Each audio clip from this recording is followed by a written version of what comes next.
Hello and welcome back to my hardware review of the brand new Synology 1520 Plus. That's right, this is the last of the 2020 series from Synology. After this, everything is 2021, and this new 5-bay does challenge a number of the reasons why the 920 could have been my favourite NAS from them of the year. It brings a lot to the party. It brings a 5-bay solution, it's double expandable, it arrives with 8GB of memory by default. It's got 4 LAN ports on the rear and it still maintains the NVMe SSD cache. And those 5 storage bays supporting up to 18 terabytes per slot means that this 700 give or take quid NAS, including tax, manages to bring a lot of long-term future-proofing to this solution that is just not present on a number of devices. The 4 LAN ports on the rear, particularly for me, were one of the things that stood out for me. But before we go any further, let's just quickly touch on what you get for your money. So if you do spend your 700 or 720 quid, whatever, if you want to go to the top, and that includes tax, wherever you are in the world, if you do buy this 5-bay NAS, you obviously get the 1520 Plus. You get 2 LAN ports, 2 LAN cables, I should say, and these are Cat5e, which is okay because this is a 1GBE NAS, and I know I've already heard when I said 1GBE, some of you going, boo! Save it to the end, put it in the comments. We have got those 1GBE ports. We have got 2.5-inch media screws there, and that's for installing SSDs. But the system itself, of course, is primarily designed for hard drives typically. We've also got a UK mains lead external, and we've got our external power brick there because this is an external power brick NAS, and it's a lovely branded one, just like you would expect from Synology there. And again, standard kettle plug design there. This is a 120 watt PSU, I understand, and I know a number of you aren't massively keen on external power bricks. I tend to like them. 1, easier to replace. 2, less heat being generated inside the device during operation. 3, if this inside, the chassis has to be bigger so it maintains a much more compact chassis to have this big power brick not having to live inside that chassis. On top of that, you've also got screws for the hard drives there on the front, and again plastic trays, click and load, each one supporting a SATA based drive of 16 or 18 TB each. And we've got our quick start installation guide, a little bit of information about your 3 years manufacturer's warranty as well, all included. So that's what you get for your money. You get this device and you get those accessories. So why should you care about the 1520? Is it just another Synology? Is it just another solution they've just banged out for the year to propagate the market? Well, no. If anything, this device makes me question why the 920 exists. I really like the Synology 920. I think of all those new solutions, it was, I'm not going to say a huge jump over the unit that came before it, the 918, but I will say the 920 at its price point of around 500 to 550 quid did bring a lot of features and functionality to the modern market while still maintaining affordability, and that's important because although it wasn't a big jump over its predecessor, it still brought all of the features and functionality that Synology promised as a hardware and software solution together. But what this does, this brings a kind of future-proofing that in 4 key areas of its architecture make it a far more desirable choice. So if you're on the fence right now about buying the 920 and you are holding out for this, buy this. It may be 150 to 200 quid more depending on where you buy. But today's video, although I am of course going to talk about some of its faults, I will say that in terms of the Plus series from Synology, this is one of the best they've ever done up to that 5-bay line. Obviously we're not going to include the Intel Atom based ones, some like the 1618 and the 1819 sort of stuff, because although this rather plastic, fantastic looking chassis, which arguably is quite modern in design, does seem fairly low key, if you're a business user who doesn't have an enormous budget and is looking for something that they can upgrade throughout its lifespan, this not only arrives at arguably a low enough price point to get their interest, but also the idea that its upgrade options are far more desirable than that of the others. And I know I've hopped on for a while, so let's just talk about the hardware. Now, the CPU inside is the J4125, and that is that quad-core Celeron that we're seeing a lot of the modern NAS devices arrive with. That quad-core CPU is a 2.0 GHz Intel x86 64-bit processor, well over 3,000 on CPU benchmark, and at 2.0 gigahertz per core that can be clocked up to 2.7 gigahertz. It's got AES-NI level encryption, so it does a much faster production of encrypted data without the kind of draw, the friction that it normally causes to lower the read and write speeds. It's got a great floating point. It's got UHD graphics 600, so 4K and 1080p transcoding are on the table, as well as virtualization. Something that the previous 5 bays before this, like the 1019, had, and the 1517 did not. In fact, a lot of the hardware architecture of this come from those two devices. A lot of the features, functionality, and design come directly as a follow-up to that of the spring 2019 DS1019 Plus, but also there are core deployment options in its architecture that are very, very similar to that of the older 1517 Plus that I'll touch on when we get to the rear of the device. Now, each one of these trays supports up to 18 terabyte storage drives from Seagate Ironwolf. Currently, I know WD Red is currently at 14 TB, and there's going to be a 16 very, very soon from WD Red. Each one of those bays, if we open one up, is plastic in design. If you have a look at it there, it's a plastic tray. We've got screw holes as well for 2.5-inch media, but it's predominantly designed for that 3.5-inch media. The clips come off, very simple. Grab your Seagate Ironwolf drive and put it on there. That was a subtle plug, wasn't it? Put that in there, and on either side, put your tray, and on the other side, put your tray. There you go. There's your tray. Put it in there, and voila. That is how easy it is to physically install a drive. Now, this device doesn't require full population on day one. You can get away with 1 or 2 drives, pop them in a RAID 1, and then add drives as they go along. But of course, this device also supports Synology Hybrid RAID, the more desirable RAID configuration for a number of you, something that's not supported in some of the larger tier devices like the XS series, weirdly.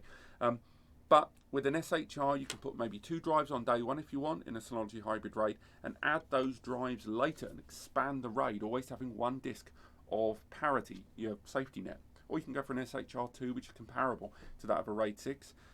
But the SHR, one of the main benefits of SHR, arguably over pretty much anything else, is the idea you can mix those drives. So if you do choose to partially populate this device, say a couple of 4 TBs in a RAID 1 or SHR environment in this case, you can add later down the line, when your budget allows, some bigger drives, some 8s and 10s and 12s, some 16 TB drives to this, and an SHR will allow you to absorb those larger drives. It will always have at least 1 disk of parity, so one of the larger disks, but it will still see those other disks for their full storage. Whereas traditional RAID, no matter how many drives you put inside, no matter what capacity, it will always view every single drive as the smallest available drive. So if there's 1 TB in there, they're all going to be seen as 1 TB. You can't get around that. Now, each one of those bays, as mentioned, once you do populate them with storage, you can create that RAID configuration. But you can also create multiple volumes inside, and you can take advantage of both ext4 and BTRFS. BTRFS, which allows a lower resource consumption of background snapshots, much faster shared folder recreation, and file self-healing. There's checksums that are created in the beginning and end of transactions where it will see if there's been any issues with data and repair it on the fly as it goes, which is quite handy. And these are, nano transactions. You can't really see them, but it's still nice to have that as an option. As you see there, we've got LEDs on the front of the device. I've got it powered on. If you have a look there, you've got the LEDs there based on the side.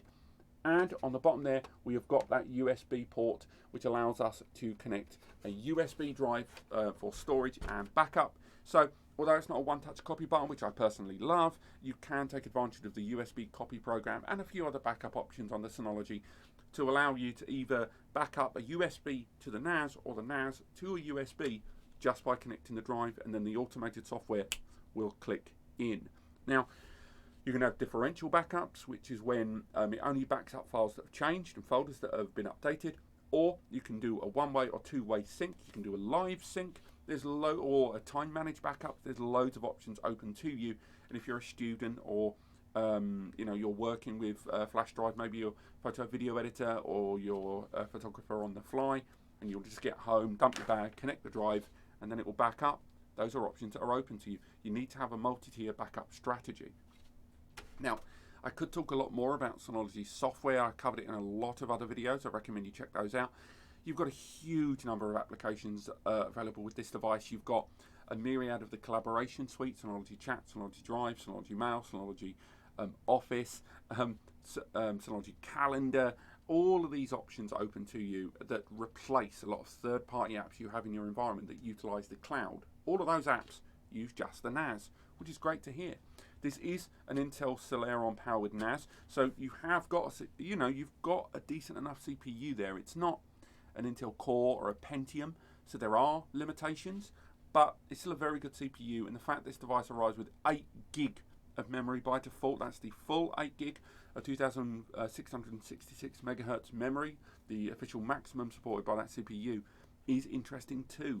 And that's part of what I was talking about there with long-term future-proofing on this NAS. Because if you want to get some idea of the value of difference between the 920 at around 550 and this 700 to 720, including tax, you've got to understand where that money went. So let's say it's 150 to 170 pounds, the price difference, okay? So where is that 170? Let's go maximum 170 quid, right? So first, you've got an extra bay. You've got an extra bay, an extra SATA bay, and the either day one or down the line ability to add more storage. So that's one, remember that. Two, we have got that additional 4 gig of memory inside. So you've got 4 gig of soldered memory inside, and then you have got a SODIMM slot that's already preoccupied with a Synology stick of memory. Now that Synology memory retails for about 80 or 90 quid to try and do an upgrade. If you've got the 920 which arrives with 4 gig of memory and you want to upgrade by another 4 gig down the line, Synology are quite insistent that you only use their memory.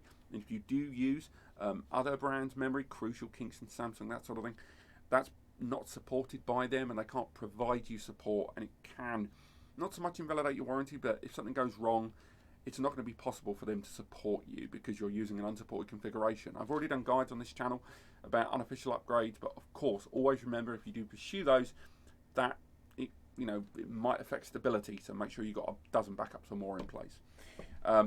Now, moving away from the front of the device, we can talk about cooling. We'll get to the rest of that 170 quid in a second. On the side, we've got that nice branded ventilation there. Again, working with passive ventilation there on the side, on the base, around the front, all the way around those trays. It works with the fans on the rear, so the fans providing active cooling, drawing air over the internal PCBs, the transistors, the heat sinks, and of course the storage media, with lots of passive airflow on almost every single side to let the air dissipate. Now again, we talk about the base. We have got those 2 NVMe bays there on the base of the device. These allow you to install NVMe SSDs directly inside. Now, you can put one inside, but I'd recommend putting 2 and using a read-write configuration of caching. Now, the word caching there, I know a number of you are like, not a fan. Well, let's talk about that. Now, that's another one of the things about this device that I know is an area of contention. Me personally, I would have loved to be able to utilize those NVMEs for raw storage. Unfortunately, you can't. You can only use NVMEs inside this for caching, and what that means is that you're going to be leveraging the high IOPS, high read-write, and generally improved performance of NVMEs, although they are more expensive. Those 2 NVMEs will provide those benefits to the hard drive storage array, which is arguably slower, although larger in capacity and much lower in price, and it will improve the performance to smaller files, frequently accessed files, definitely background metadata kind of stuff, thumbnail generation and CAV files. If you've got a VM images and 4K files, it's going to give you no benefit. Once you've deployed a VM, however, then it can be a benefit to the background files that get created during the deployment of a VM or multiple VMs. If you have a shared folder, like you've got teams that are all working from shared storage spaces you've got on side disk, utilizing Synology Drive perhaps, that a shared drive, when the caching is happening, it will see which files are being more frequently accessed and move those over to the area of cache. Synology have their own range of NVMEs as well that will go inside those bays, but there is support for the likes of Seagate Ironwolf 510s and other SSDs as well. They are PCIe, I believe, Gen 3x4, each of those, so you, again, will get your 3,000-4,000 out of them. But I will argue that one of the reasons I think that Synology doesn't allow raw storage of those NVMe's on a device like this, and generally across the whole range, is because of the chipset being used inside this. You've already dedicated a lot of the internal PCIe lanes of that CPU to things like the NVMe, to the multiple LAN, to the drive storage base itself.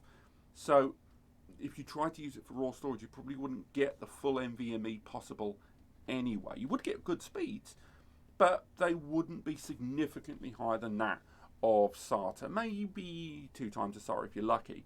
Now, that argument isn't quite as valid on some of the Xeon-based CPU stuff like the DS1520 XS. Look out for that review later this week.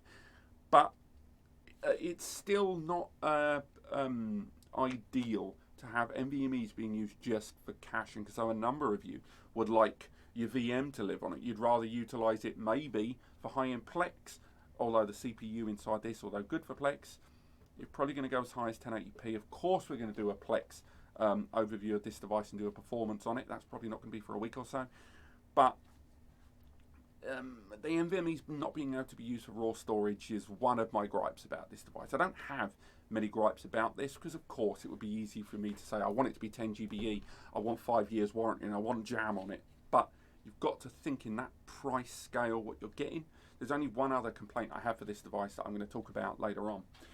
Now, if we look at the ports and connections, we can see some of the other distinctions between this device and the 920. There's 2 rear-mounted fans, and again, the RPM on those is going to be automatic. So the spin up, spin down, and how and when they're active is largely dictated by the device itself.